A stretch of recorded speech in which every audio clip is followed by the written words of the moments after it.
When 16-year-old Kimball Musk opened his school locker for the last time in 1988, he had no idea his life was about to change forever. Hidden behind old textbooks and forgotten gym clothes, wedged in the back corner where no one would ever look, he found something impossible. An old envelope, yellow with age, sealed with wax like something from 100 years ago. But it was the words written on the front that made his heart stop beating. For the Musk boys, to be opened when the time is right. The handwriting looked like his grandmother's, but that couldn't be. His grandmother had died 6 years earlier in a plane crash. How could she have put a letter in his locker? Kimball's hands shook as he held the envelope. Every part of him wanted to rip it open right there. But something stopped him. The envelope wasn't just for him. It was for the Musk boys, him and his older brother Elon. What Kimball didn't know was that this letter would send them on a search across continents. A search that would take years. A search for answers about their family's darkest secrets. Because this wasn't the only letter. There was a second one, hidden somewhere else. And what it said inside would explain everything. It would explain why their grandparents really left Canada and flew to Africa. Why their grandmother went on dangerous expeditions into the desert. Why she always looked at the boys with tears in her eyes and said they would do important things someday. And most shocking of all, it would reveal what their grandmother had seen in her dreams about their futures.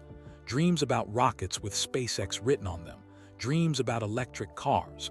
Dreams about two brothers who would change the world. But none of that would happen unless Kimball made one choice in that moment. Open the letter now, alone, or wait for his brother. The school bus was leaving. His friend was yelling at him to hurry. And in his hands, he held secrets that had been waiting for him since before he was born. What would you do? Stay with us to find out what happened when the Musk brothers finally opened that letter, and how it changed everything they thought they knew about their family. The metal locker door screeched as Kimball Musk yanked it open one last time. It was December 1988, the last day before summer break at Pretoria Boys High School, and the hallway buzzed with voices. Boys shouted goodbye to each other. Locker doors slammed like drums. Someone's rugby ball bounced past Kimball's feet, but Kimball barely noticed. He was 16 years old and he hated cleaning out his locker. "Come on, Musk," his friend Pieter called from down the hall. "The bus leaves in 10 minutes. I know, Kimball called back.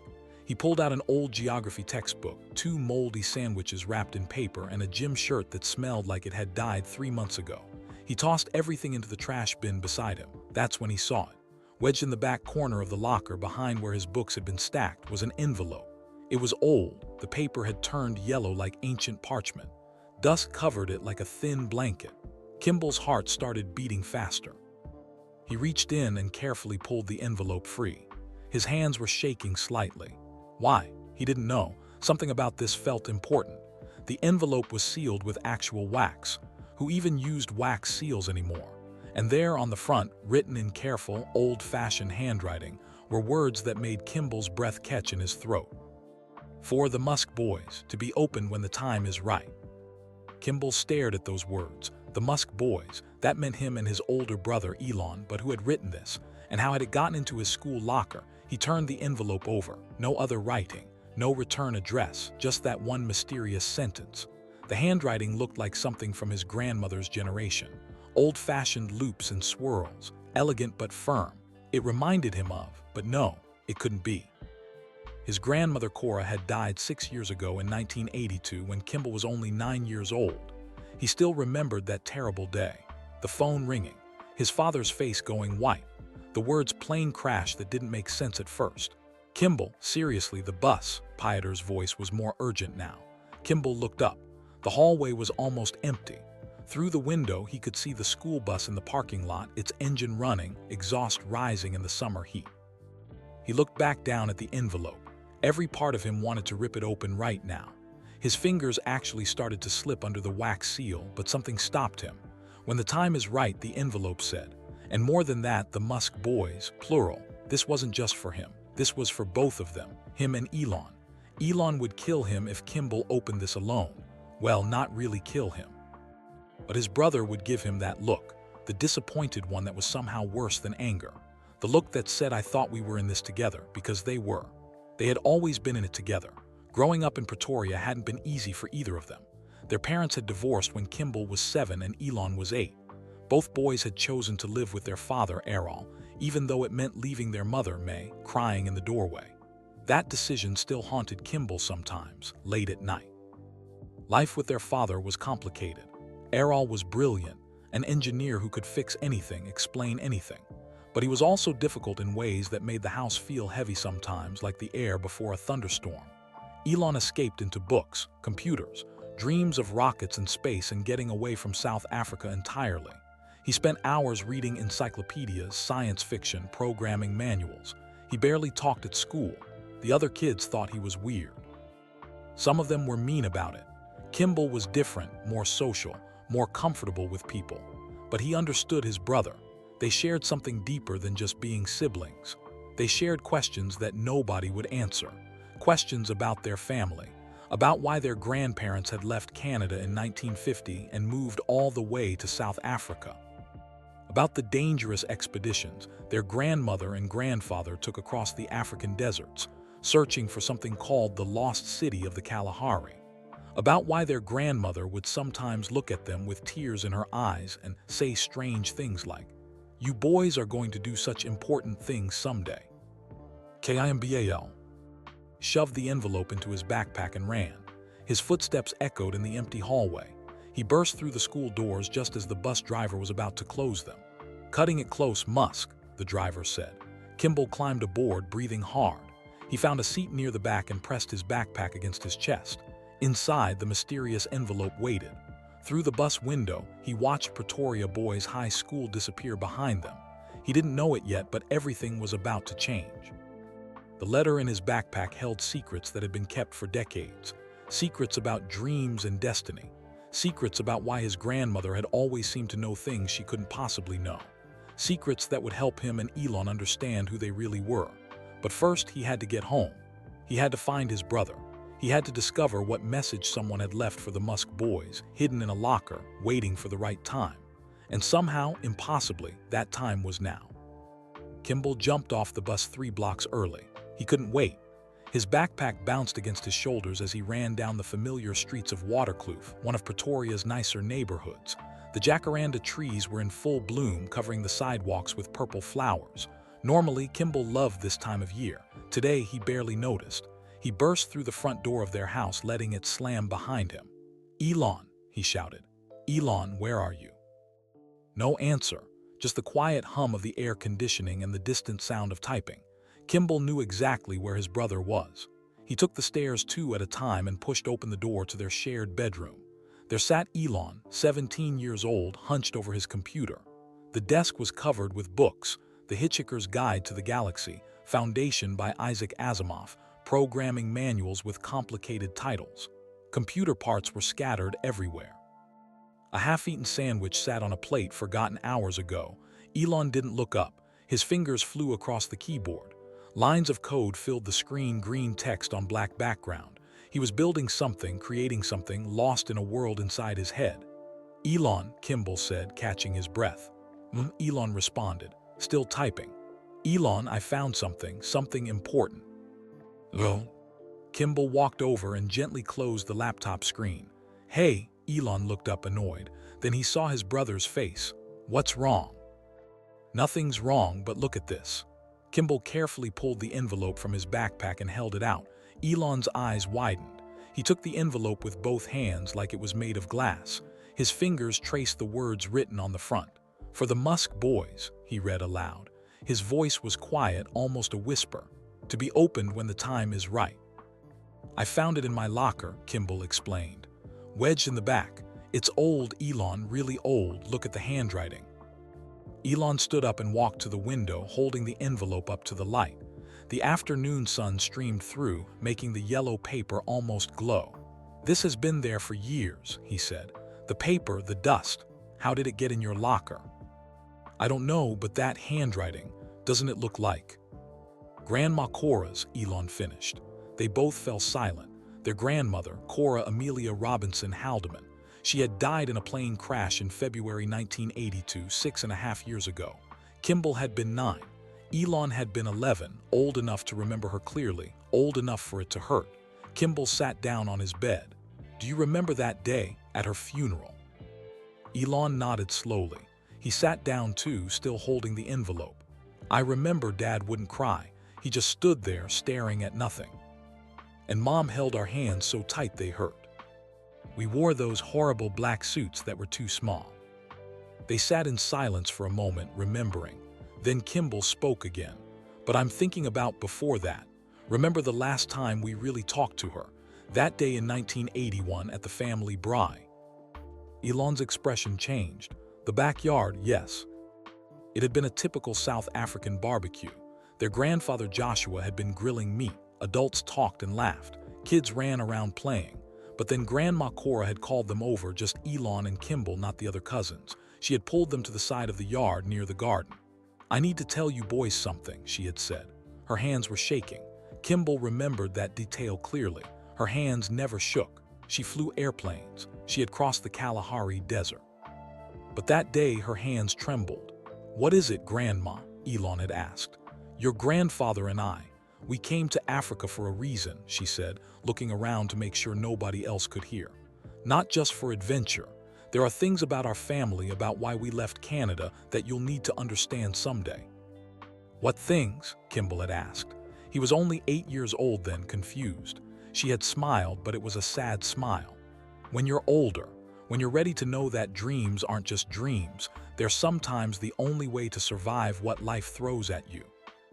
"I don't understand," Elon said. "You will," she promised. "Someday you will. Just remember, our family is special. Not better than others, but different. We see possibilities where others see walls. We chase what others call impossible. That's who the Haldemans are. That's who the Musks are. That's who you boys will be." Then Grandpa Joshua had called her back to the braai, and the moment was over. 3 months later, their grandparents' small plane had gone down. Engine failure. Both of them gone in an instant. She knew, Elon said now, in their bedroom in 1988.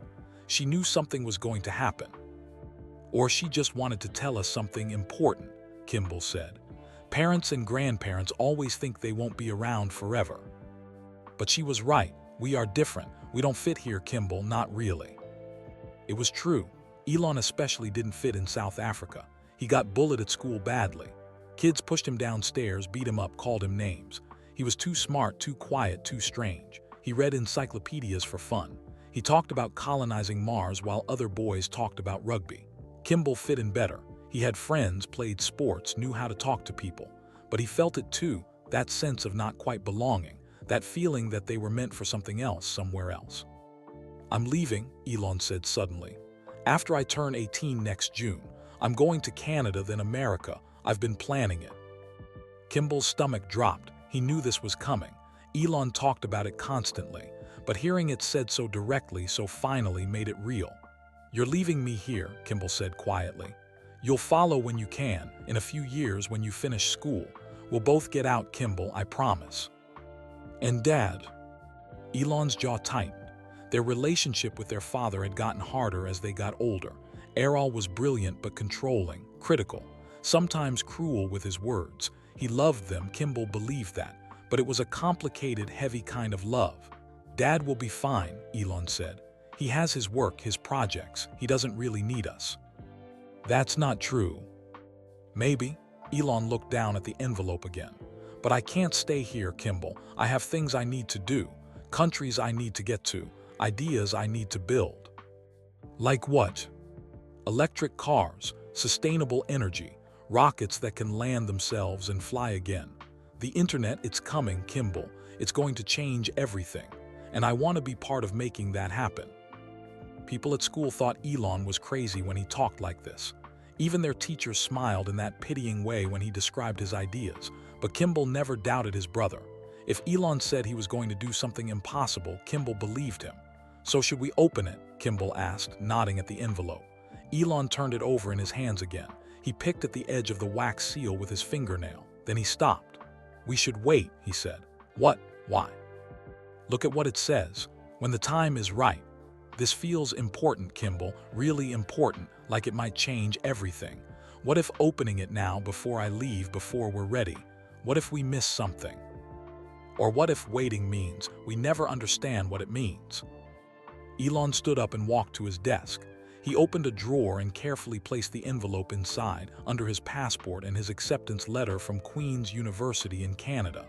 "I'm not saying we wait forever," Elon said, "but let's think about this. Let's be smart." Grandma Cora was careful about everything she did. If she said, "when the time is right," she meant it.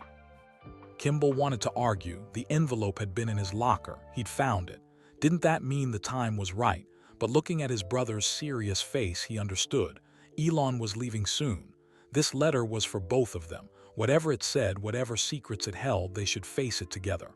"Okay," Kimball agreed, "but promise me something." "What?" "When you leave for Canada, when I'm stuck here alone, promise you'll call me every week.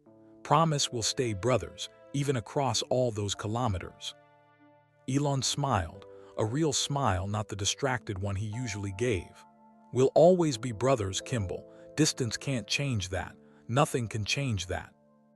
They didn't know it yet, but he was right. In the years ahead, they would face failures and successes together. They would build companies together. They would argue and reconcile and support each other through impossible challenges. But first, they had mysteries to solve. First, they needed to understand what their grandmother had left them, and why she had hidden it, waiting for exactly the right moment to be found. The envelope stayed in Elon's drawer for 3 days. Kimball thought about it constantly. During meals, he found himself staring into space, wondering what words were written inside. At night, he dreamed about his grandmother's handwriting, those careful loops and curves forming sentences he couldn't quite read. On the 4th day, Kimball woke up with a memory burning in his mind. It was December 1981, 7 years ago. He had been 8 years old, Elon was 9. The memory was so clear it felt like yesterday. Their grandmother Cora had come to visit, flying her small plane down from Johannesburg, where she and Grandpa Joshua lived. She did that sometimes, just appeared in her airplane, landing at a small airfield outside Pretoria, surprising them. She loved flying more than almost anything. That particular visit, she had seemed different, distracted. She kept looking at Elon and Kimball with an expression that was hard to read. Sadness mixed with something else. Hope, maybe, or wonder. It was late afternoon. The adults were inside drinking tea and talking about politics, boring grown-up stuff about the government and changes in South Africa. Kimball and Elon were in the backyard, trying to build a treehouse in the old jacaranda tree. "Boys," Grandma Cora had called softly, "can you come here for a minute?" They had climbed down and walked over to where she stood near the garden fence, away from the house. "I need to tell you something," she said. She looked around, making sure nobody else was nearby. "Something important." Elon, always direct, asked, "What is it, Grandma?" She knelt down so she was at their eye level. Kimball remembered her dress, light blue with small white flowers. Her hands reached out and took one of each of theirs. "Your grandfather and I came to Africa for a reason," she began. Her voice was quiet, almost a whisper. "We tell people it was for adventure, for his chiropractor practice, for freedom. And those things are true, but they're not the whole truth." "What's the whole truth?" Kimball asked. She was quiet for a long moment. Then, "We were running from something and running towards something, both at the same time." "Running from what?" Elon's eyes were wide with curiosity. "From people who thought we were strange. From a place where having big ideas and different beliefs could make life very hard. Your grandfather was involved in politics in Canada, ideas about how society should work differently. Not bad ideas, but ideas that scared some people during a scary time. The 1940s, after the war, everyone was afraid of everyone else." Kimball didn't fully understand. World War II had ended before his parents were even born. It seemed like ancient history. "But running toward what?" Elon pressed. Grandma Cora's eyes got distant, like she was seeing something far away. "Toward answers, toward freedom to ask questions, toward," she paused, "toward understanding." "Understanding what?" She smiled that sad smile again. "Why I keep having these dreams." "Everyone has dreams, Grandma," Kimball said. "Not like mine." Her hands squeezed theirs tighter. "I see things, boys, things that haven't happened yet. I've seen them since I was younger than you are now." Elon and Kimball looked at each other. Was Grandma going crazy? She must have seen their expressions because she laughed softly. "I know how it sounds. For years I thought I was losing my mind. But the things I saw, some of them came true. Small things at first. then bigger things. Like what? Kimball asked. I saw the war ending before it did. I saw your mother before your father met her. I drew a picture of her face when your dad was still a teenager, and when he brought May home years later, it was her. I saw. She stopped, bit her lip. I saw you boys. We're right here, Kimball said, confused. That's not a dream. No, sweetheart. I saw you before you were born, before your parents were even married. I saw two boys who would do impossible things, change the world in ways I couldn't fully understand. Elon was fascinated now, leaning forward. What things? What did you see? Grandma Cora shook her head. I shouldn't say. It's not fair to put expectations on children. You should be free to become whoever you want to be, not who some old woman's dreams say you'll be. But, listen to me carefully, she interrupted Elon gently. What I really want you to understand is this. Our family doesn't do ordinary things. We can't. We're not built for ordinary lives. Your grandfather and I, we crossed oceans. We flew over deserts looking for lost cities. We built lives in strange places. Why? Because staying still, doing what was expected, living small lives, it would have killed something inside us. She looked at both of them with such intensity that Kimball felt goosebumps on his arms despite the warm afternoon. You boys are going to feel that too. You already do, I can see it. Especially you, Elon. You're already somewhere else in your mind, aren't you? Already dreaming of places and things that don't exist yet. Elon nodded slowly. It was true. He was always somewhere else.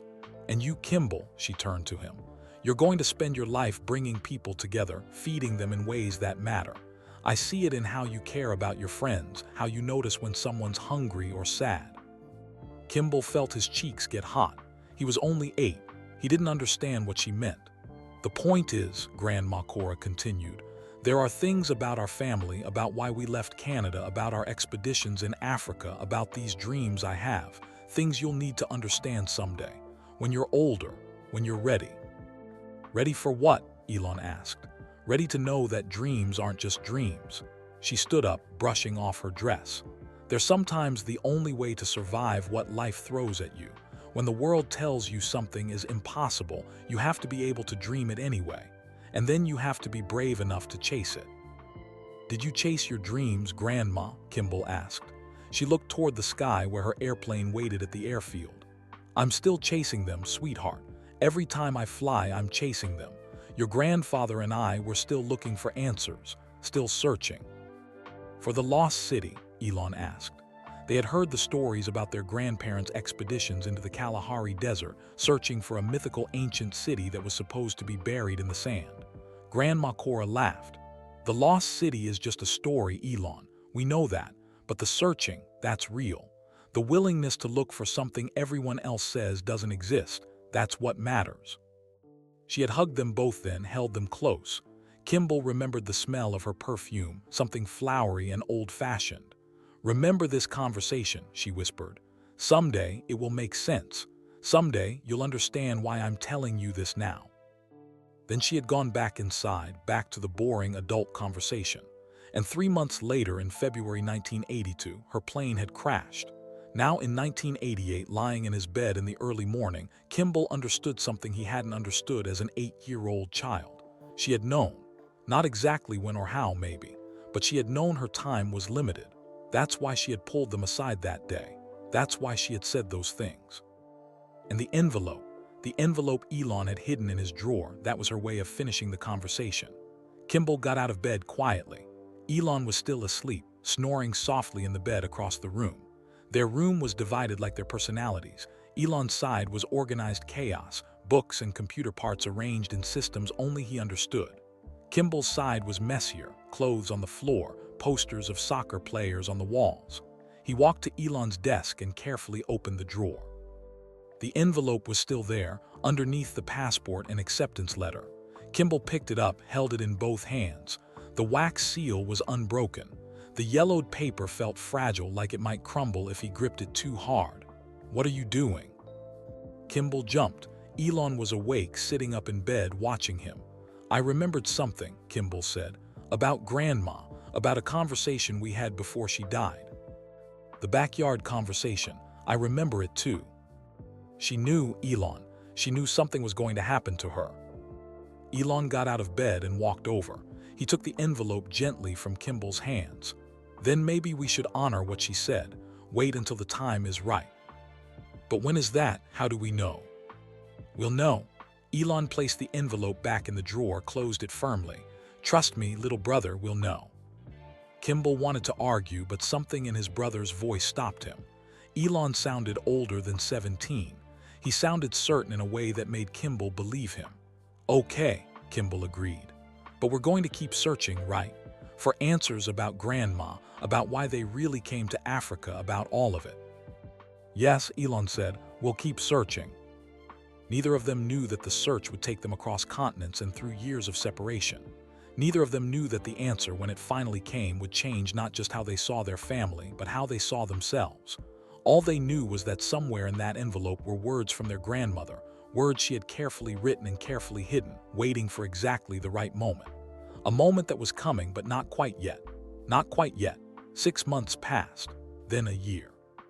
The envelope stayed in Elon's drawer, unopened but never forgotten. Elon turned 18 in June 1989. 3 weeks later, he left South Africa. Kimball stood at Jan Smuts Airport in Johannesburg, trying not to cry. He was 17 now, almost a man, but watching his brother walk toward the departure gate felt like losing a piece of himself. I'll call every week, Elon promised, hugging him tight. And you'll come join me as soon as you finish school. 2 years, Kimball, that's all. 2 years is forever, Kimball said, his voice cracking. No, forever is giving up on your dreams because you're too scared to chase them. 2 years is nothing. Their mother May stood beside them, tears streaming down her face. She was proud and heartbroken at the same time. Proud that Elon was brave enough to leave. Heartbroken that her son was flying to the other side of the world. Their father Errol had refused to come to the airport. He's making a mistake, Errol had said that morning. Running away solves nothing. But Elon wasn't running away. He was running toward something. Toward America, toward universities that taught cutting-edge technology, toward a future he could see clearly even when nobody else could. The night before Elon left, they had opened the drawer one final time and looked at the envelope together. Should we take it with you? Kimball had asked. Elon shook his head. It's addressed to both of us. When we open it, we should be together. Keep it safe for me, okay? Keep it until I come back or until you come to me. So Kimball took the envelope and put it in his own drawer, wrapped carefully in a clean t-shirt to protect it. Now, watching Elon's plane disappear into the blue African sky, Kimball felt completely alone. The next 2 years were the hardest of Kimball's life. He threw himself into school, into rugby, into anything that would keep his mind busy. But every Sunday evening, the phone would ring, and Elon's voice would crackle across the phone line from Canada. I'm working at a lumber yard, Elon said during one call in August 1989. Cutting trees into planks. The work is terrible, Kimball. My hands have blisters on top of blisters. Then why are you doing it? Because I need money for university. Because this is the path to everything else. You suffer now for success later. During another call in November, I'm studying physics and economics at Queen's. The classes are good, but Kimball, the students here, they think so small. They want good jobs, nice houses, comfortable lives. Nobody's thinking about changing the world. Maybe they're just being realistic, Kimball suggested. Realistic is another word for giving up before you start. While Elon struggled and studied in Canada, Kimball started his own search for answers about their grandmother. He began at the Pretoria Public Library, looking through old newspaper archives. He found articles about Joshua and Cora Haldeman, their arrival in South Africa in 1950, their chiropractor practice, their expeditions into the Kalahari Desert. One article from 1956 caught his attention. Canadian couple searches for lost city. Joshua and Cora Haldeman have spent the past 6 years mounting expeditions into the Kalahari Desert, searching for evidence of the legendary lost city. The couple, who moved to South Africa from Canada in 1950, fly their own aircraft deep into the desert, mapping unexplored regions and investigating ancient ruins. We believe there are answers out there, Mrs. Haldeman said in an interview. Not just about lost cities, but about human potential, about what we're capable of when we refuse to accept limitations. When asked if they've found evidence of the lost city, Mr. Haldeman smiled. We've found something more important. We've found that the search itself changes you. Every expedition teaches us something new, not about ancient civilizations, but about ourselves. Kimball read the article 3 times. There was something in his grandmother's words, human potential, refused to accept limitations, that echoed the conversation they'd had in the backyard. He made copies of every article he could find and kept them in a folder labeled Haldeman Research. One Saturday afternoon in early 1990, Kimball visited an old family friend, Mrs. Van der Merwe, who had known his grandparents well. "Your grandmother was special," Mrs. Van der Merwe said, pouring tea in her living room. She was 73 years old with white hair and kind eyes, not like other women of her generation. "What do you mean?" Kimball asked. "She saw things differently, felt things others didn't feel. Some people thought she was strange, but I always thought she was gifted." "Gifted how?" Mrs. Van der Merwe hesitated, stirring sugar into her tea. "This will sound crazy to a young person like you." "Try me." "Your grandmother sometimes knew things before they happened. Small things, usually. Once, she told me not to drive to Johannesburg on a particular day. I laughed it off, but I changed my plans anyway. Later, I found out there was a terrible accident on that road at exactly the time I would have been there. She saved my life, Kimball." Kimball's heart started beating faster. Did she ever talk about it, about how she knew? "Only once. She said she had dreams that were different from regular dreams. Dreams that felt more real than real life. Dreams that showed her things that hadn't happened yet." Mrs. Van der Merwe leaned forward. "Between you and me, I think that's why they went on all those expeditions.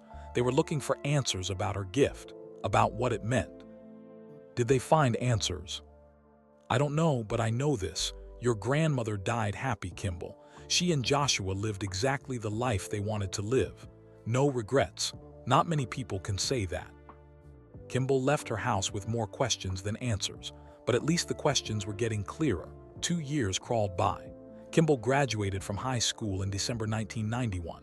He was 19 years old, finally old enough to leave South Africa to join his brother. But Elon had transferred to the University of Pennsylvania in America by then, pursuing a double major in physics and economics. "Come to Canada first," Elon said over the phone. "Get settled. Then we'll figure out how to get you to the States."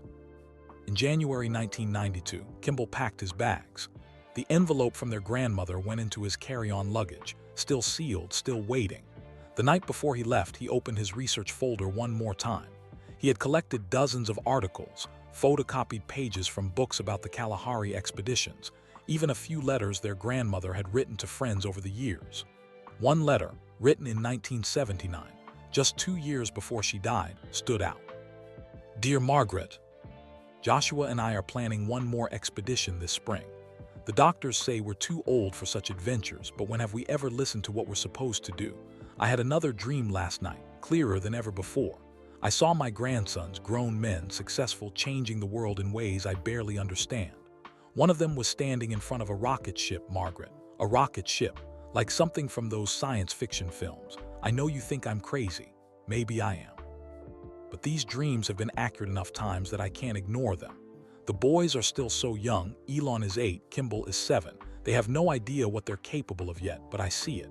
I see their futures like bright lights in the darkness. I've written them a letter, actually 2 letters, one to explain the basics, one to explain everything else, the dreams, the visions, the real reason we came to Africa.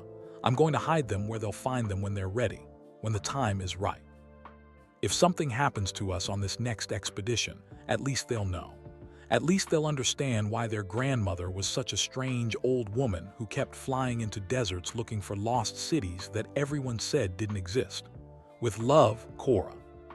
Kimball's hand shook as he read 2 letters. Their grandmother had written 2 letters. They only had one. He grabbed the phone and dialed Elon's number in Philadelphia. It was expensive to call America, but this couldn't wait. "Hello?" Elon's voice was groggy. It was 3 a.m. in Pennsylvania. "Elon, wake up, I found something." "Kimball, what time is it there?" "Never mind that. Listen. Grandma wrote 2 letters. The one we have is just the first one. There's another letter somewhere, one that explains everything. Silence on the line. Then how do you know? Kimball read the letter from Margaret aloud. More silence.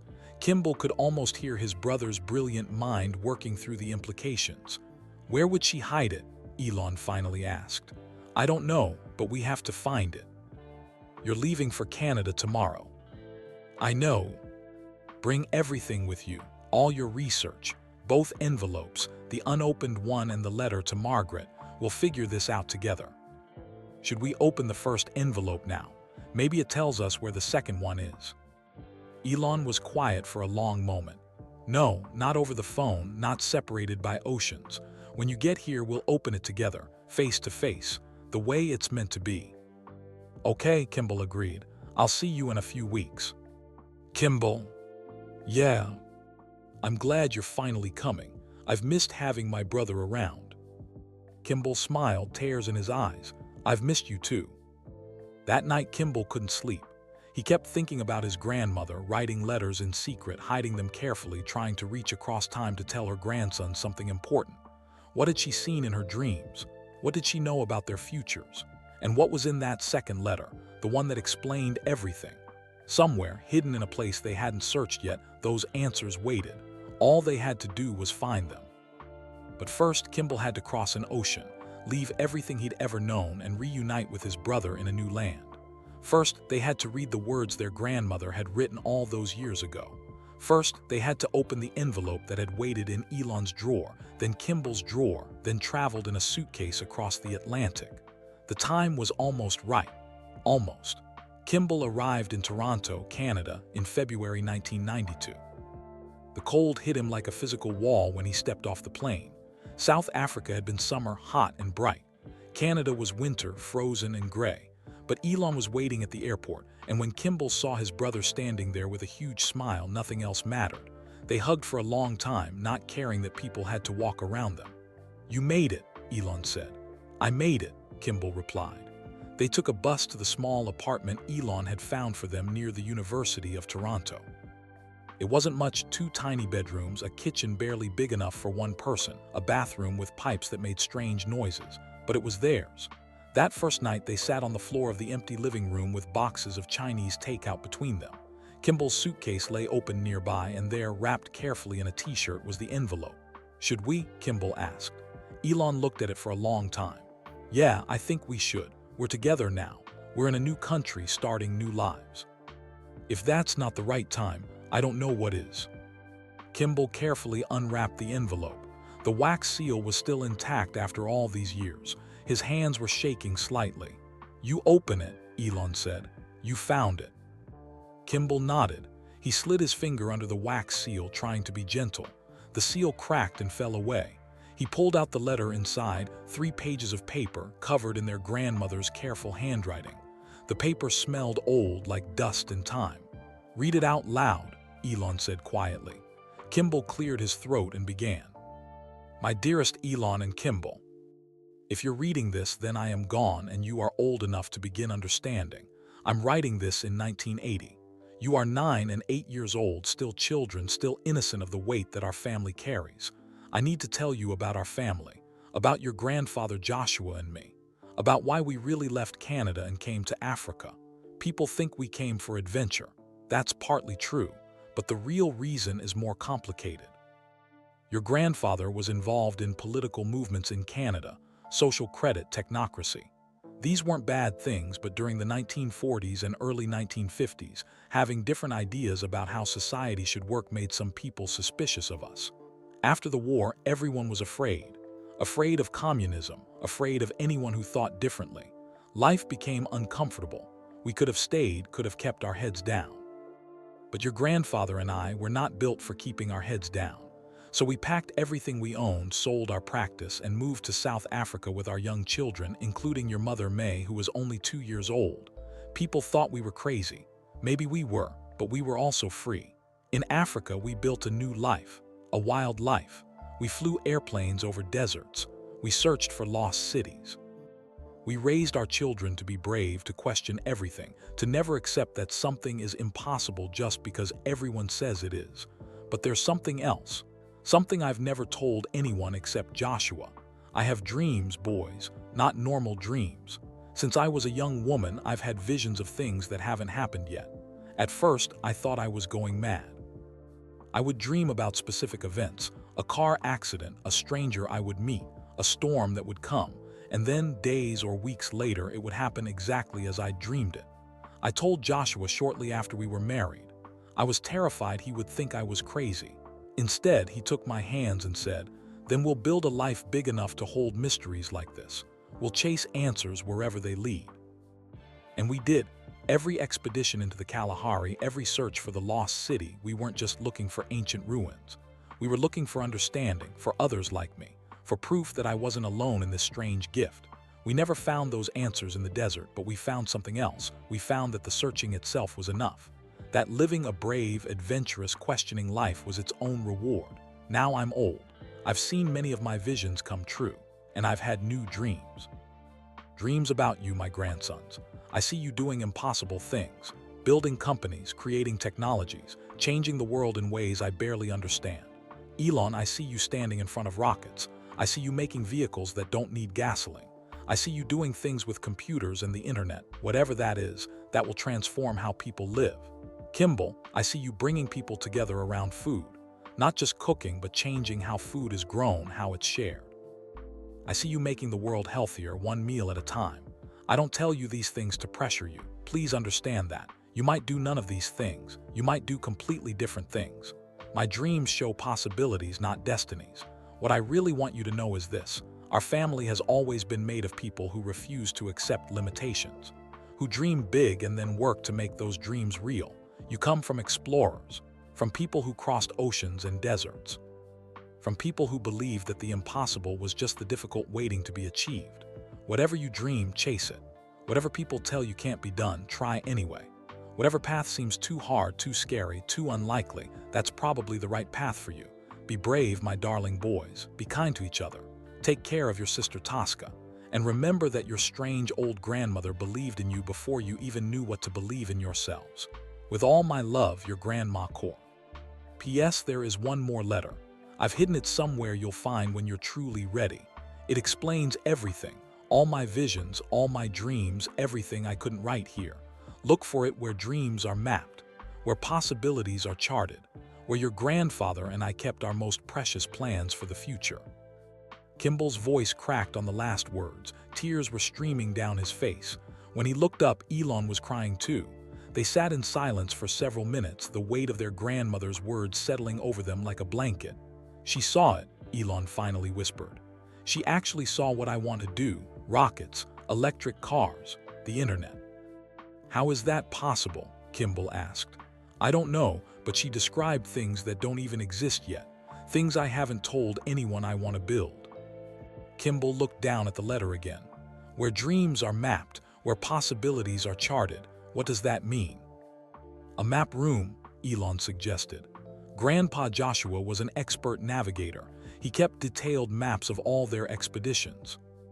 But where? Their house in Johannesburg was sold after they died. All their belongings were distributed to family members or thrown away.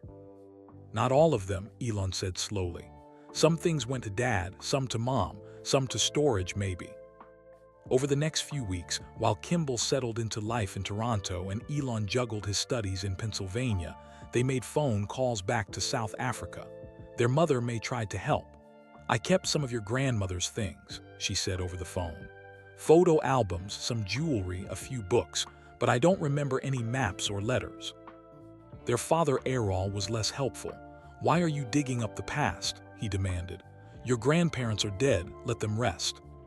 We just want to understand our family history, Kimball explained. Family history is just a collection of stories people tell to make themselves feel important. Focus on your futures, not the past. But they couldn't let it go.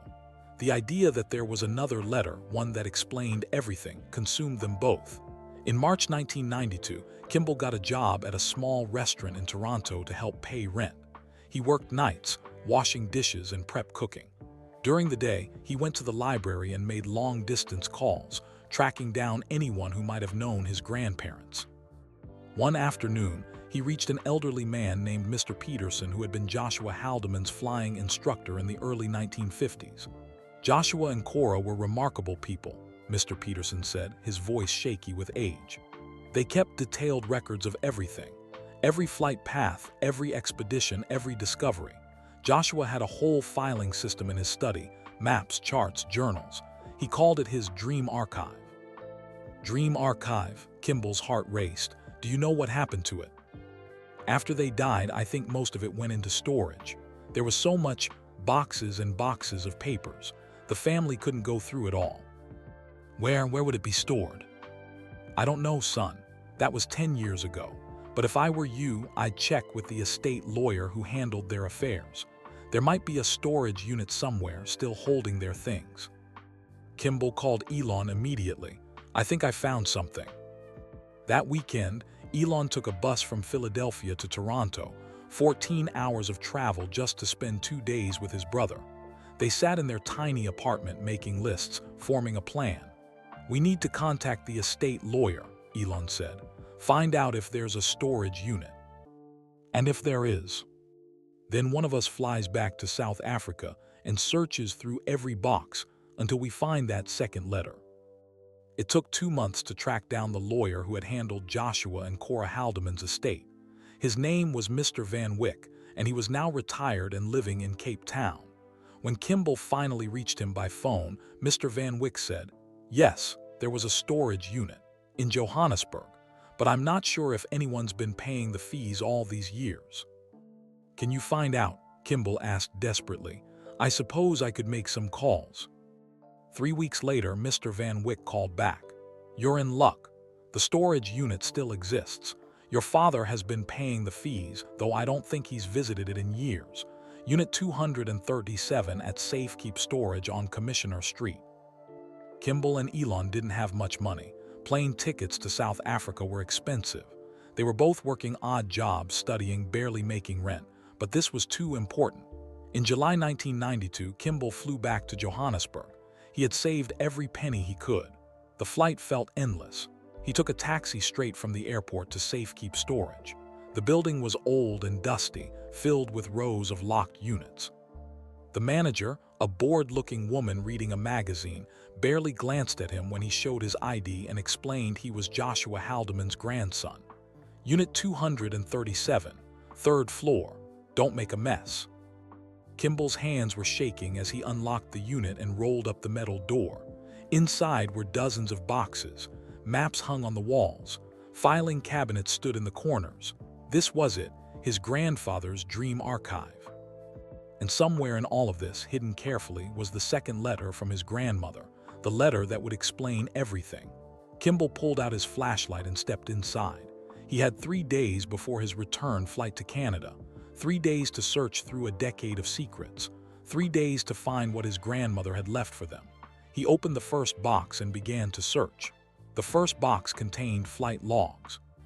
Page after page of Joshua Haldeman's careful handwriting, documenting every flight he and Cora had taken over the African continent. Dates, coordinates, weather conditions, fuel consumption, everything recorded with an engineer's precision. Kimball flipped through them quickly. No letter. The second box held photographs, hundreds of them.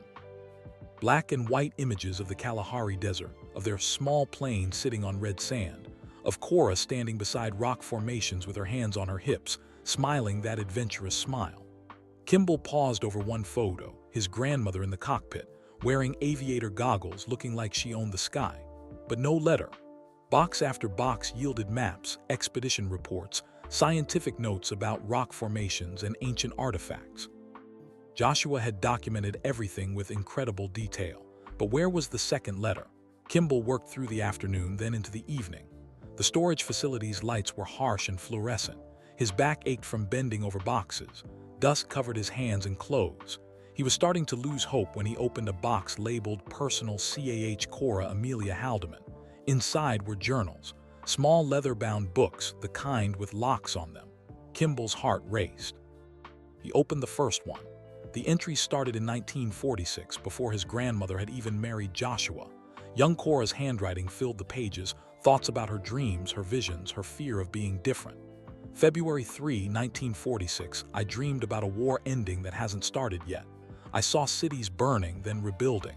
I saw technologies that don't exist. Am I going mad? Mother says I have an overactive imagination. But these dreams feel more real than reality. March 17, 1946, I met a man today, Joshua Haldeman, chiropractor, pilot, dreamer. Something about him feels right, like he's supposed to be in my life. I dreamed about him last week before we met. I saw his face. Kimball read faster, flipping through years of entries. His grandmother's struggle to understand her gift, her relief when Joshua believed her, their decision to leave Canada, their first flights over Africa. Then, in a journal from 1979. November 12, 1979, the dreams about my grandsons are getting stronger, clearer. I see Elon so vividly now, older, maybe in his 30s, standing in front of an enormous rocket. It's white and sleek, nothing like the rockets I've seen in newsreels. He's explaining something to people in white coats. He's making space travel possible in ways the world hasn't imagined yet. And Kimball, I see him in restaurants, on farms, teaching people about food and health. He's bringing people together, creating community. His path is different from Elon's, but equally important. I need to write this down for them. Not just the visions, but what I've learned about having this gift, how lonely it can be, how powerful it can be, how important it is not to let it control you, but to use it to fuel your courage. I'll write 2 letters, one that introduces them gently to the truth, one that explains everything. I'll hide them where only determination will find them. Because if they're determined enough to search, they're ready to know. Kimball's hands were shaking. She had written about both letters, but where was the second one? He kept reading journal after journal. The last entry was dated January 15, 1982, just weeks before the plane crash that killed her. January 15, 1982, Joshua and I are planning one more expedition. The boys are still so young. Elon is 10, Kimball is 9. I wish I could stay to see them grow up, to watch them become the men I see in my dreams. But I've had another vision, a darker one. I see our plane. I see the ground coming up too fast. I'm not afraid. Joshua and I have lived more fully than most people dare. We've chased mysteries across continents. We've refused to let fear or convention hold us back. The letters are hidden. The first one in a place where chance might find it, in the locker of a school the boys will attend. I left it there years ago, sealed and waiting. The second one is in our most sacred place, the place where we kept our greatest dreams, our most important plans. They'll find them when they're ready. When they need to hear their old grandmother's voice telling them it's okay to dream impossible things. If this is my last entry, let it be this. I have no regrets. I loved fully, lived bravely, and believed in things others called impossible. And I got to see my grandsons' futures, even if I won't be there to watch them unfold. Be brave, my boys, be brave.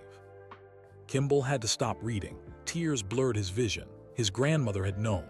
She had seen the plane crash coming and had flown anyway. That was the kind of courage she came from, the kind of courage she wanted them to have. He wiped his eyes and kept searching through the box.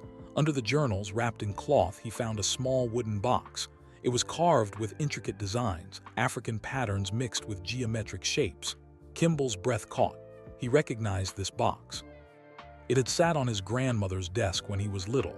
She kept important things in it. He opened it carefully. Inside were papers, birth certificates, marriage license, immigration documents. And underneath everything, a small key attached to a tag. The tag read, Safety Deposit Box 42, First National Bank, Pretoria. Kimball's heart nearly stopped. A safety deposit box, a place where you kept your most precious things, your most important plans. The place where we kept our greatest dreams, our most important plans. This was it. This had to be it. But it was late evening now and banks were closed. Kimball would have to wait until morning. He locked the storage unit and found a cheap hotel nearby. He barely slept that night, thinking about what might be in that safety deposit box. The next morning, he was at First National Bank when the doors opened at 9 o'clock. I need to access safety deposit box 42, he told the bank manager. It belonged to my grandparents, Joshua and Cora Haldeman. The manager, an older woman with gray hair and glasses, looked at her records. That box has been inactive for 10 years, since February 1982. They died in February 1982, Kimball explained.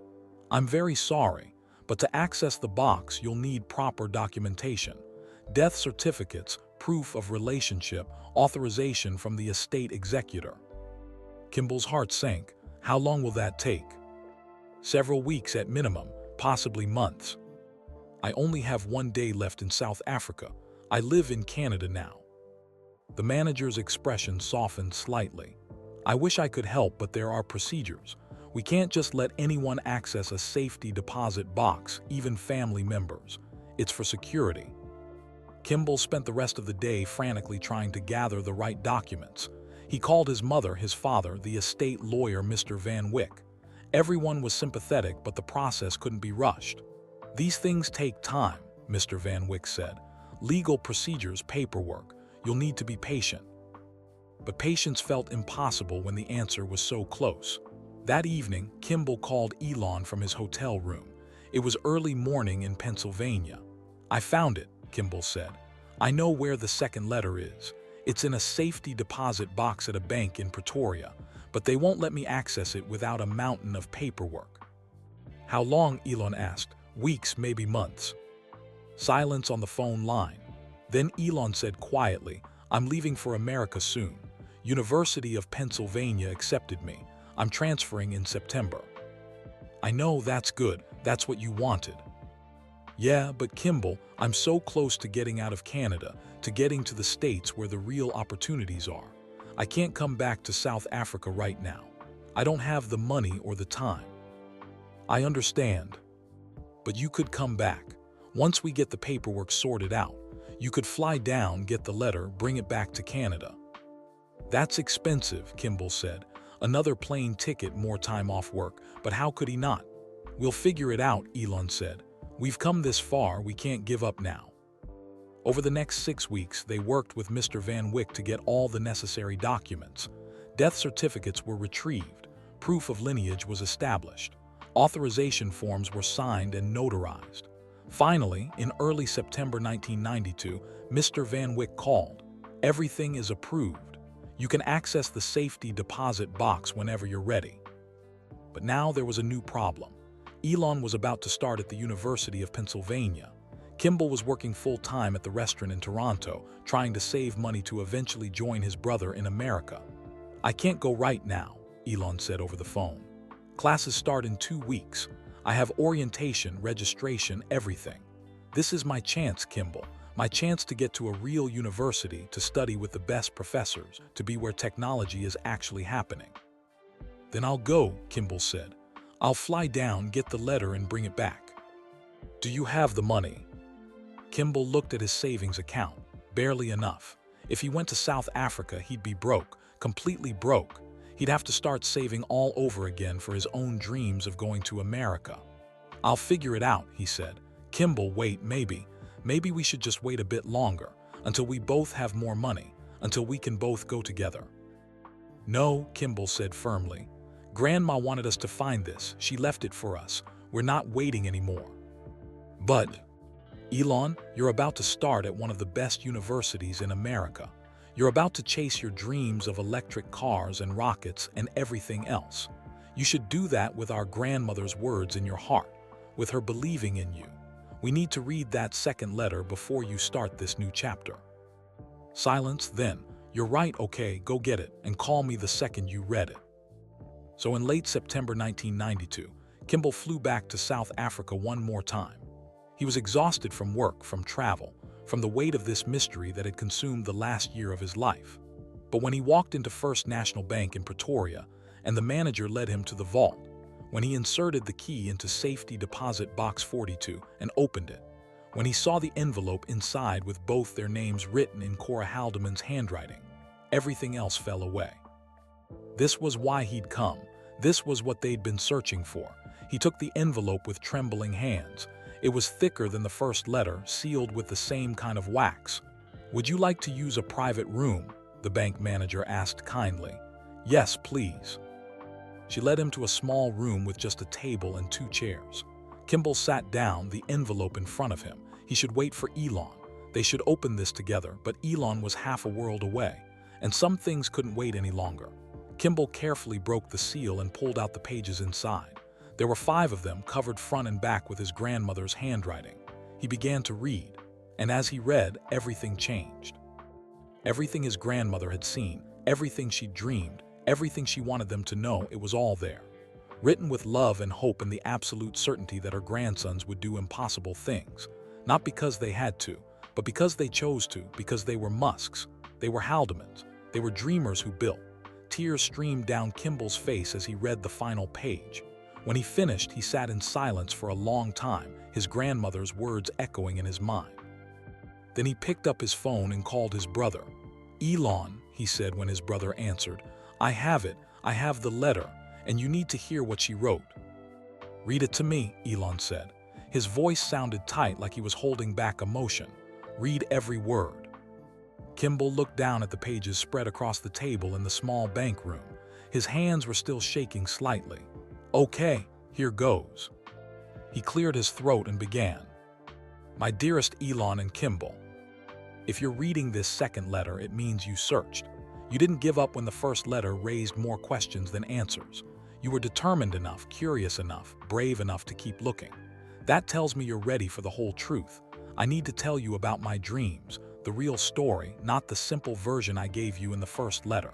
The visions started when I was 17 years old. At first, they were small things. I would dream about a conversation I would have the next day, word for word. I would see a stranger's face in my sleep, then meet them on the street the following week. I thought I was losing my mind. My parents didn't understand. They thought I had an overactive imagination. My friends thought I was making up stories for attention. I learned quickly to keep quiet about what I saw, but the visions didn't stop. They got stronger, clearer. I started seeing bigger things, events that wouldn't happen for months or years. I saw the end of World War II before it ended. I saw technologies that didn't exist yet. I saw people who weren't born yet. It was terrifying and lonely. Then I met your grandfather Joshua. I dreamed about him 3 weeks before we met. I saw his face, heard his voice, knew he would be important to me. When he walked into that party in 1947, I recognized him immediately. On our 3rd date, I told him everything. I was certain he would think I was crazy, that he would run away and never look back. Instead, he took my hands and said, "Show me." So I told him what I'd seen that morning in a dream, that his mother would call him at exactly 3:47 p.m. to tell him his uncle had fallen and broken his hip in Montreal. Specific details that couldn't be guessed. At 3:47 p.m. his mother called. His uncle had fallen that morning exactly as I'd seen. Joshua looked at me with wonder, not fear. "You're not crazy," he said. "You're extraordinary, and we're going to figure out what this means together." He believed me. He was the first person who ever truly believed me. We got married in 1948. Joshua had read everything he could find about precognition, visions, prophetic dreams. He had theories about quantum physics, about time not being linear, about consciousness accessing information from multiple timelines. I didn't understand most of it. I just knew I could see things, and it scared me. Then things got complicated in Canada. Joshua's involvement with social credit and technocracy movements that believed society could be organized more efficiently, more fairly, made people suspicious during the Cold War years. We were watched, questioned. Life became uncomfortable, but more than that, I had a vision. A clear, powerful vision of us in Africa, flying over deserts, exploring, free. So in 1950, we packed everything, took our 3 young children, including your mother May, who was only 2, and moved to South Africa. Everyone thought we were running away. Maybe we were, but we were also running towards something. In Africa, we built the life I'd seen in my dreams. We became pilots. We went on expeditions into the Kalahari Desert, supposedly looking for the lost city. But the lost city was never the point. The point was living fully, living bravely, refusing to let fear control us. And during those flights over endless desert, during those nights camping under African stars, I kept having dreams. Dreams about the future. Dreams about technologies that would change the world. Dreams about my grandchildren. I started seeing you both when your mother was still a teenager, years before she even met your father. I saw 2 boys, brothers. One quiet and brilliant, lost in books about space and computers. One social and warm, always bringing people together. The visions got clearer as you got older. By the time you were actually born, I could see pieces of your futures like watching scenes from a movie. Elon, I saw you at age 30-something, standing in front of a massive rocket. It was white and sleek, with SpaceX written on the side. You were explaining to a crowd of people how this rocket would land itself, how it would be reused, how it would make space travel affordable. You looked tired but happy, like you'd fought through impossible obstacles to get there. I saw you in another vision unveiling an electric car. Not a golf cart or a toy, but a real, beautiful automobile that ran on batteries. People were amazed. The car industry said it was impossible, but you proved them wrong. I saw you building solar panel farms, working on something called Starlink that would bring the internet to the whole world, even dreaming about human colonies on Mars. Kimball, I saw you on farms, teaching people about sustainable agriculture. I saw you opening restaurants that change how people think about food. I saw you creating programs to bring fresh vegetables to schools to feed children who were hungry. I saw you bringing communities together, making food into something that heals people, not just fills their stomachs. These visions weren't fuzzy or unclear. They were sharp and real, and they filled me with such hope. But here's what I need you to understand, my darling boys. These visions show me possibilities, not requirements. You are not obligated to do any of these things just because your strange grandmother saw them in dreams. You are free to choose your own paths to become whoever you want to become. Maybe everything I saw will come true. Maybe none of it will. Maybe you'll do things I never dreamed of. All of it is okay. All of it is enough. What I really want to give you isn't a roadmap to follow. It's permission to dream as big as you want without apology. Because I know something about having visions that seem impossible. I know how people will tell you you're crazy. How they'll say your dreams are too big, too unrealistic, too expensive, too risky. I know how lonely it feels to see things others can't see. But I also know this. The people who change the world are the ones who refuse to listen when others say impossible. Your grandfather and I never found the lost city of the Kalahari. You want to know why? Because it doesn't exist. We knew that from the beginning, but we went looking anyway. We flew over thousands of miles of desert, mapping unexplored territory, having adventures, living fully. The search itself was the point.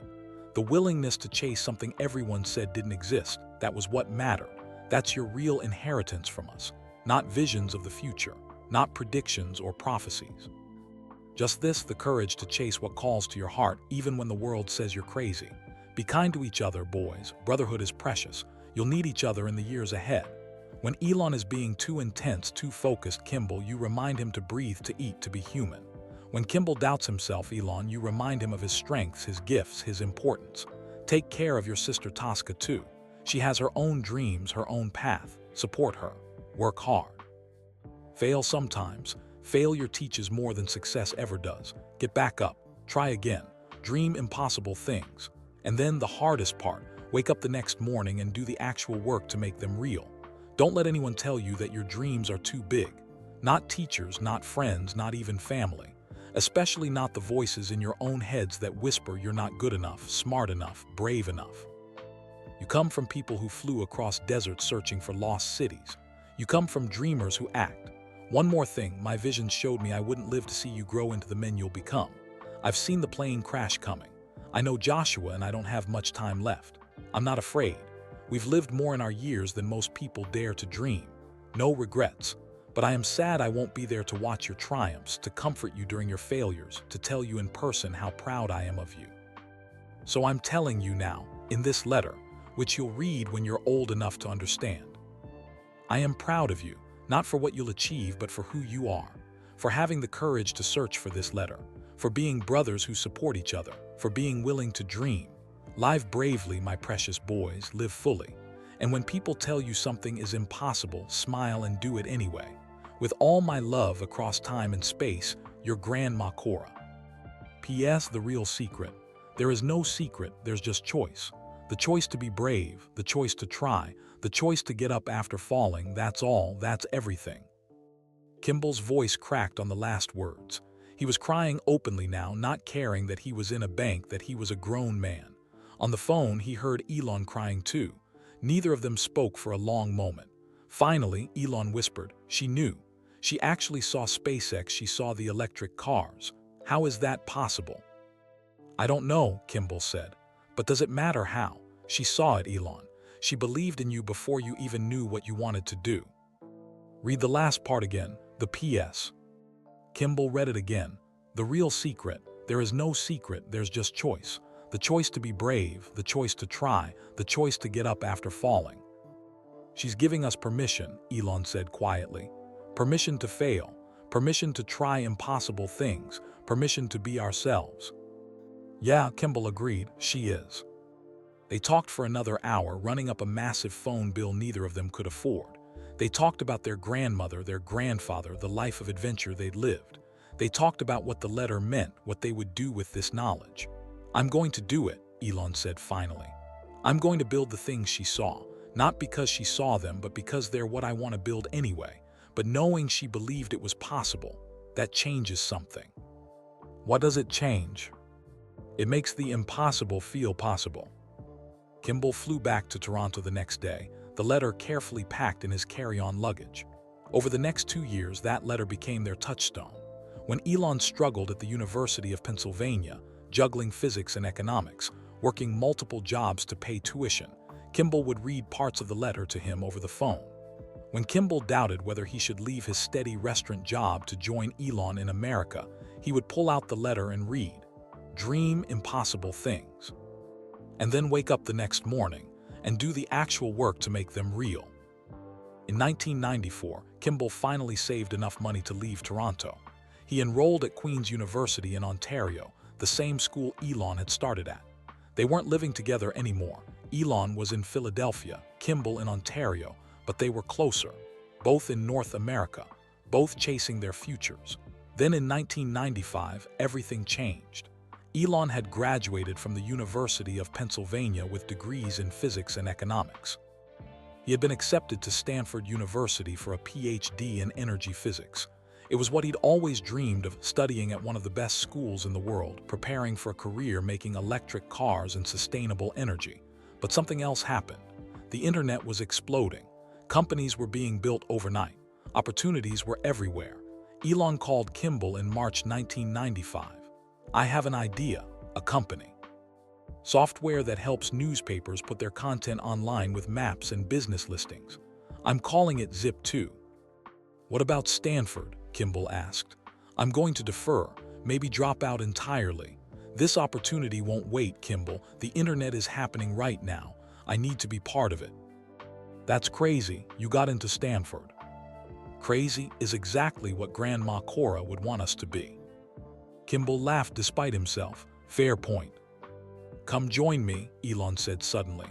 "Drop out of Queens, come to California. Let's build this company together." "Elon, I just started university. I'm finally on track." "Track to what? A normal job, a normal life.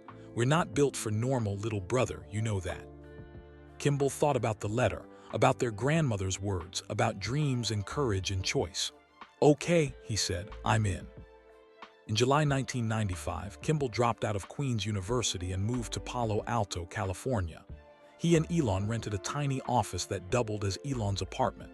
They worked 18-hour days building Zip2 from nothing. They had almost no money. They ate cheap food, slept in sleeping bags, showered at the YMCA. It was hard and uncertain and scary. But it was also exactly what their grandmother had meant. They were chasing something impossible, together. And on the wall of their tiny office, pinned where both of them could see it, was a copy of Cora Haldeman's second letter. On the worst days when nothing worked and failure seemed certain, they would read it again. And remember who they came from. Remember that they were Musks. They were Haldemans. They were dreamers who built. The years blurred together in a cascade of impossible challenges and unexpected victories. Zip2 nearly failed a dozen times in those first months. There were days when Kimball and Elon had $27 between them, eating nothing but oranges and pasta because that's all they could afford. There were nights when the code wouldn't work, when clients backed out, when investors said no. But they kept building. In February 1999, Compaq Computer Corporation bought Zip2 for $307 million. Elon was 27 years old. Kimball was 26. They had done the impossible. Elon immediately started his next company, X.com, which would eventually become PayPal. Kimball invested in restaurants, started exploring his passion for food and sustainability. The brothers saw less of each other now. Both were building their own dreams, their own futures. Elon got married, then divorced. Kimball got married too.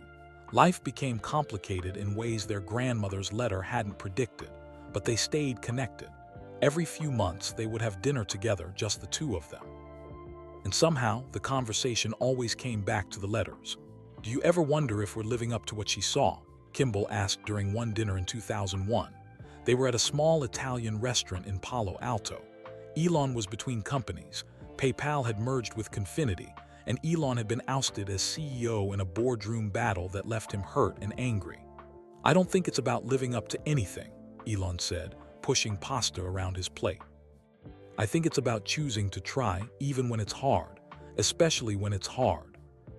"Are you okay with PayPal, with everything?" Elon was quiet for a long moment. "I failed, Kimball. They kicked me out of my own company." "You didn't fail. You built something worth hundreds of millions of dollars. You revolutionized online payments." "But I lost control. I made mistakes. I pushed too hard, trusted the wrong people." Kimball pulled out his wallet. Inside, folded small, was a piece of paper. He'd been carrying it for 6 years now, a section of their grandmother's letter that he'd copied by hand. He read it aloud. "Fail sometimes. Failure teaches more than success ever does. Get back up. Try again." Elon smiled sadly. She made it sound so simple. "Maybe it is simple. Not easy, but simple. You fail, you learn, you get up, you try something else. What if the next thing fails too? Then you try something after that." "Elon, you're 29 years old and you've already built 2 successful companies. Grandma saw you with rockets, with electric cars. You haven't even started those things yet." Elon looked up sharply. "You think I should actually try, build a rocket company? Everyone says it's insane.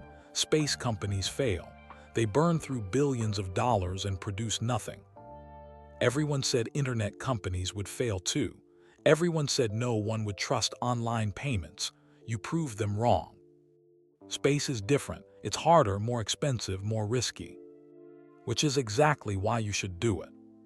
2 months later, in June 2001, Elon flew to Moscow trying to buy refurbished ICBMs to send mice to Mars. The Russians laughed at him, spit on his shoes, thought he was a crazy American with too much money. On the flight home, Elon opened his laptop and started calculating. What if he didn't buy rockets? What if he built them? Space Exploration Technologies Corporation, SpaceX, was founded in June 2002. Kimball was there the day Elon signed the lease on the first SpaceX warehouse in El Segundo, California. It was a massive, empty building that echoed when they walked through it. "This is crazy," Kimball said, his voice bouncing off the walls. "Completely crazy," Elon agreed. He was grinning like a kid on Christmas morning. "Grandma would love it. She saw this, you know, in her letter. She described you standing in front of a rocket with SpaceX written on it." "I know, I think about that every day. She saw this exact moment decades before I was born. How is that possible?" "Does it matter?" "I guess not. What matters is that she believed it was possible, so I have to believe it too." But believing wasn't enough. SpaceX nearly died 3 times in those first years. The first rocket launch in 2006 failed after 33 seconds. Explosion, total loss. The second launch in 2007 failed after 5 minutes. Explosion, total loss. The third launch in 2008 failed after 2 minutes. Explosion, total loss. Elon was running out of money. He had poured everything from the PayPal sale into SpaceX and Tesla, the electric car company he joined as chairman and then CEO. Both companies were bleeding cash. Both were on the verge of bankruptcy. Kimball flew down to Los Angeles in September 2008. He found his brother in the SpaceX warehouse at 2 in the morning, alone, staring at rocket parts scattered across the floor. "It's over," Elon said. He looked terrible, exhausted, hollow-eyed, 20 pounds lighter than the last time Kimball had seen him. "We have money for one more launch. One. If it fails, SpaceX is done. And if SpaceX is done, I can't save Tesla. Both companies die. Then the 4th launch has to work. We've failed 3 times, Kimball, 3 times. Why would the 4th be different?" Kimball sat down on the concrete floor beside his brother. "Remember what Grandma wrote about how they searched for the lost city knowing it didn't exist? That's supposed to make me feel better. The point wasn't finding the city. The point was being brave enough to search, to try, to keep going even when logic says stop. Kimball put his hand on his brother's shoulder. You're doing exactly what she said to do. You're choosing to be brave. You're choosing to try. That's all anyone can do. What if brave isn't enough? Then you'll have tried. You'll have failed trying to put humans on Mars, trying to make electric cars mainstream, trying to change the world. Most people fail at much smaller dreams. At least you'll fail spectacularly. Elon laughed, a short, tired laugh, but genuine. Fail spectacularly. Grandma would appreciate that. She would. The fourth Falcon 9 rocket launched on September 28, 2008. Kimball was there, standing in mission control, holding his breath. The rocket lifted off. Past 33 seconds, the point where the first launch had failed. Past 5 minutes where the second launch had failed. Past 2 minutes where the third launch had failed. It kept going and going and going. When the rocket reached orbit, the first privately funded liquid fuel rocket to ever do so, the room erupted in cheers. Engineers hugged each other, crying and laughing. Elon stood frozen, staring at the screens, tears streaming down his face. Kimball walked over and hugged his brother. She saw this, he whispered. She saw you doing this, and she was right. 6 weeks later, NASA awarded SpaceX a $16 billion contract to resupply the International Space Station. The company was saved. Over the next decade, both brothers built the futures their grandmother had seen. Elon's companies, SpaceX, Tesla, SolarCity, grew from impossible dreams into world-changing realities. Rockets landed themselves and flew again, exactly as Cora had described. Electric cars became mainstream. Solar panels covered rooftops across America. Kimball opened restaurants focused on local, sustainable food. He started the Kitchen Restaurant Group, bringing farm-to-table dining to communities across the country. He founded Big Green, a nonprofit that built outdoor learning gardens in schools, teaching children about fresh food and nutrition. He fed people. He brought communities together around tables. He made food into medicine, exactly as his grandmother had seen. But success brought its own challenges. Elon's intensity, his drive, his unwillingness to accept anything less than perfection, it cost him. 2 more marriages failed. Relationships with colleagues fractured. The pressure of running multiple world-changing companies simultaneously nearly broke him several times. Kimball worried about his brother constantly. Elon barely slept, barely ate, pushed himself and everyone around him to inhuman limits. During one particularly dark period in 2018, Kimball flew to Los Angeles and basically kidnapped Elon, forcing him to take a weekend off. They drove up the California coast, just the two of them, like they used to do when they first moved to Palo Alto. "You're going to kill yourself," Kimball said bluntly. "Working this hard, sleeping 3 hours a night, carrying the weight of 3 companies on your shoulders." "People are counting on me," Elon said. "Tesla employees need me to succeed. SpaceX has astronauts' lives depending on our rockets working. I can't slow down." Grandma's letter didn't say work yourself to death. It said be brave, try hard, but also be human. I don't remember that part. It's implied. When she talked about you and me taking care of each other, reminding each other to breathe, to eat, to be human, that was the point. You can change the world and take care of yourself. Elon was quiet for a long time. They drove past beaches where waves crashed against rocks, past hills covered in golden grass. "I'm scared," Elon finally admitted. "Scared that if I slow down, everything will fall apart. Scared that I won't achieve what she saw. Scared that I'll let everyone down, Grandma, you, the people who believe in me." "You've already achieved what she saw, multiple times over. SpaceX has landed rockets. Tesla makes the best electric cars in the world. You've proven everyone wrong who said it was impossible. But there's so much more to do. Mars, sustainable energy for the whole planet, neural interfaces, solving climate change. The list never ends."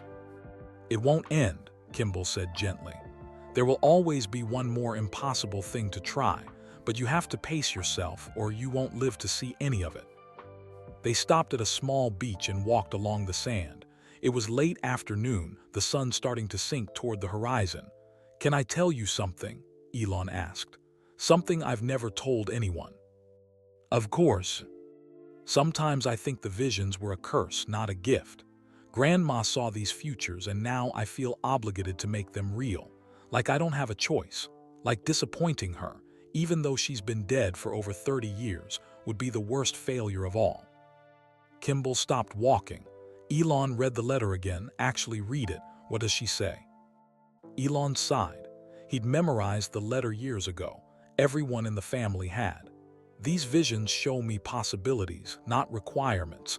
You are not obligated to do any of these things just because your strange grandmother saw them. Exactly. She's not requiring anything. She's giving you permission. Permission to try, permission to fail, permission to be yourself. Then why does it feel like pressure? Because you're putting that pressure on yourself. Grandma didn't do that. You did.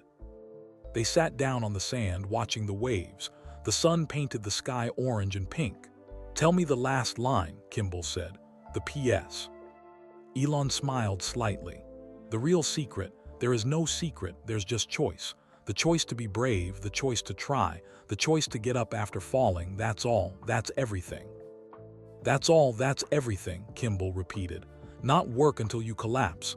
Not sacrifice everything including your health and happiness. Just choose to be brave, choose to try. I am trying. I know, and you're succeeding beyond what anyone thought possible, but you're also allowed to rest, to take breaks, to be a human being, not a robot. Elon nodded slowly. Okay, I'll try. That's all I'm asking. They sat there until the sun set completely. Two brothers who had crossed oceans and built impossible things, connected by letters from a grandmother they'd lost too soon but who had never really left them. 25 years had passed since Kimball found that first envelope in his locker. 25 years of searching, building, failing, succeeding, and trying again. In June 2020, SpaceX launched NASA astronauts to the International Space Station, the first time a private company had ever done such a thing.